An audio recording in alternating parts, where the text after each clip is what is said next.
Hello and welcome to this edition of NASCAR's Lost Teams, Hagan Racing.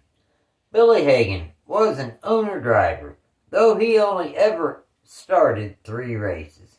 He fielded a car once in 1969, then starting in 1975 through 1994, Hagan fielded a Nascarcupseries car regularly. Triad Motorsports would buy his shop in 1996, but Billy Hagan would remain a co-owner until the team's demise in 1999. In 1984, Hagan won a Cup Series championship with Terrylabonte behind the wheel. In 1969, Hagan ran the inaugural Talladega 500, finishing 8th in his debut. This would be his final start until 1975, where he again ran Talladega, this time finishing 19th. Hagan also fielded a car for Skip Manning for 5 starts.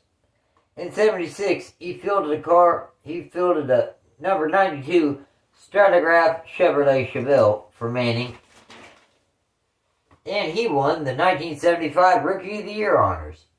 By 78, the team released Manning and would replace him with an up-and-comer Terrylabonte.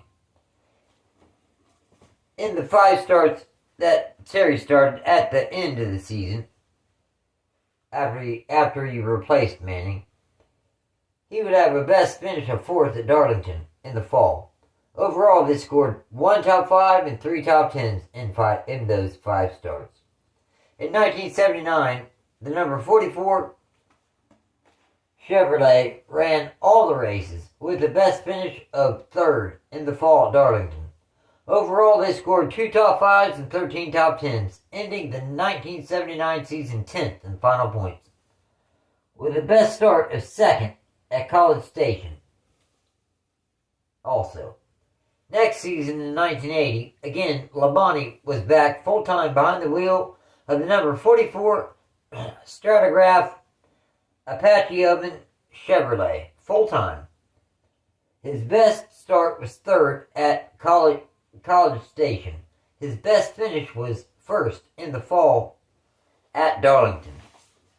Overall, they scored 1 win, 6 top 5s, and 16 top 10s, finishing the 1980 season 8th in final Cup Series points.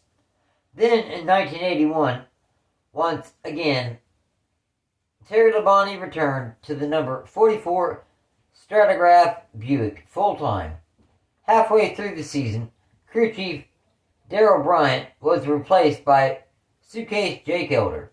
His best start was 1st twice, in the spring at Atlanta, then in the summer at College Station. His best finish was 2nd in the spring at Riverside. Overall, they scored 2 poles, 0 wins, 8 top 5s, and 17 top 10s, on their way to finishing 3rd in final point standings. That following season, in 1982, Hagan and Labonte was back together again this season. His best start was 1st 3 times, in the spring at Martinsville and Pocono, then in the summer at Riverside. His best finish was 2nd 6 times, in the spring at Rockingham, North Wilkesboro, Talladega, and Nashville Fairgrounds, Riverside, and then again at Nashville Fairgrounds. Overall, they scored 3 poles, 0 wins, 17 top 5s, and 21 top 10 finishes, finishing the 1982 season 3rd in final points. In 1983, Labonte was behind the wheel of the number 44 Budweiser Chevrolet. His best start was 1st 3 times, Michigan, both races, then in the fall at Dover. His best finish was 1st in the fall at Rockingham. Overall, they scored 3 poles, 1 win, 11 top 5s, and 20 top 10 finishes, on the way to finishing 5th in final points. Now, in 1984, Labonte and the team had a wonderful season. Labonte behind the wheel of the number 44 Piedmont Airlines Chevrolet, with Richard Petty's old crew chief Dale Inman atop the box. His best start was 1st in the spring at Riverside, and 1st, and his best finish was 1st at Dover in the fall.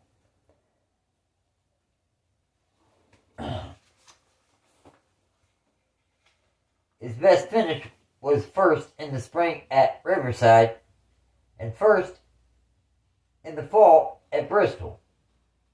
Overall, they scored 2 poles, 2 wins, 17 top 5s, and 24 top 10s.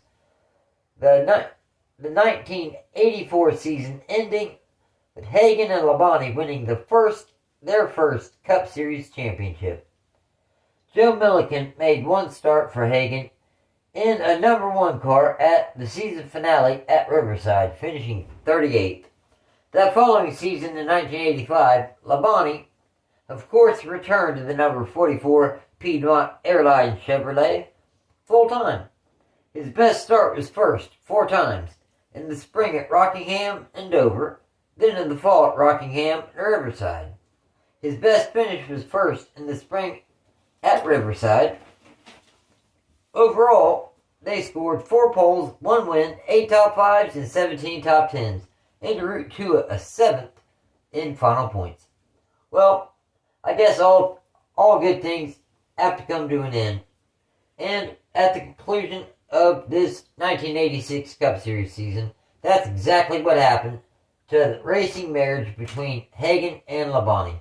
His best start was first in the spring at Rockingham, and his best finish was also first in the spring at Rockingham. Overall, they scored 1 pole, 1 win, 5 top 5s, and 10 top 10s, finishing the 86 season 12th in final points. Now, in 87, the driver to replace Labonte was none other than Sterlingmarlin in the number 44 Piedmont Airlines Oldsmobile. His best start was 4th at Rockingham. His best finish was 3rd in the fall at Charlotte. Overall, they scored 4 top 5s and 8 top 10s, ending the 87 Cup Series season 11th in final points. Sterlingmarlin returned to the number 44 Piedmont Airlines Oldsmobile full-time again in 1988. Marlin's best start was 2nd in the fall at Talladega, and his best finish was 2nd in the spring at Martinsville. Overall, they scored 6 top 5s and 13 top 10s, finishing the 1988 Cup Series season a respectable 10th. The Hagan Racing team made several changes in the off-season. First was the new primary sponsor in Sunoco, and Sunoco asked the number to be changed to 94 to represent Sunoco's Ultra 94 high-octane gasoline. Marlin's best start was 4th in the fall at Martinsville. His best finish was 2nd in the spring at Charlotte. Overall, they scored 4 top 5s and 13 top 10 finishes, finishing a solid 12th in final Cup Series points. 1990. A new decade, but much of the same for the Billy Hagan race team. Sterlingmarlin was behind the wheel of the number 94 Sunoco Oldsmobile. Marlin's best start was 3rd in the fall at North Wilkesboro. His best finish was 3rd in Talladega in the summer. Overall, they scored 5 top 5s and 10 top 10s, finishing the 1990 Cup Series season 14th in final points. Now, after 4 seasons together with Hagan Racing, the team and Marlin parted ways at the conclusion of the 1990 season. A familiar driver with the team reunited with them in 1991, Terrylabonte, back behind the wheel of that number 94 Sunoco Oldsmobile. His best start was 1st in the summer at Watkins Glen. His best finish was 5th in the fall at Darlington. Overall, they scored 1 pole, 0 wins, 1 top 5, and 7 top 10s, en route to 18th in final point standings. The next season, in 92, Labonte and Hagan teamed up again. Labonte in that number 94 Sunoco Oldsmobile again. His best finish was 2nd in the spring at Sonoma.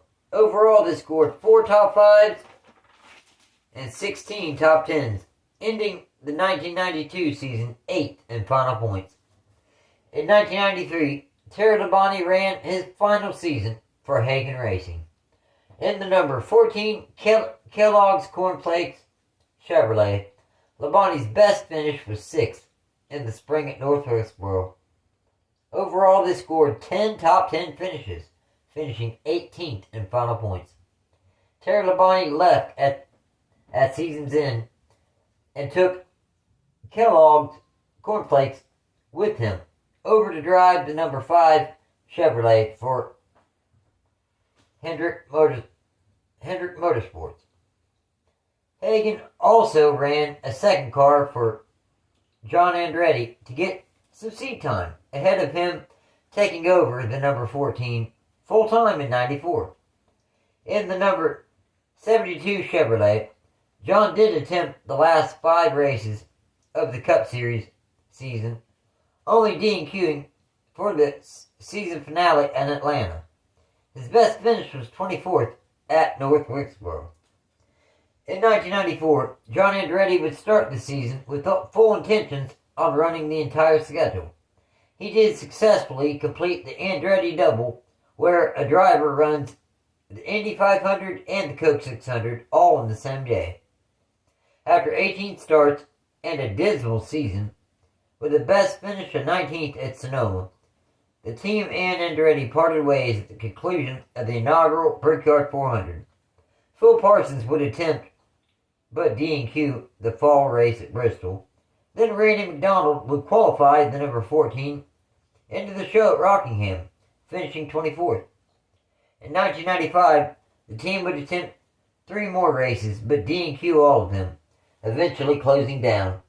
Hagan Racing ran 547 races, winning 6 of them.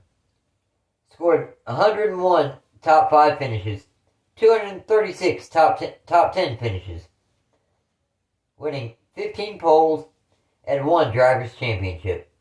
That going to Terrylabonte in 1984. They were primarily a single-car team, but boy, they sure did leave its mark on the sport. This has been NASCAR's Lost Teams, Hagan Racing. Thanks for watching, and take care.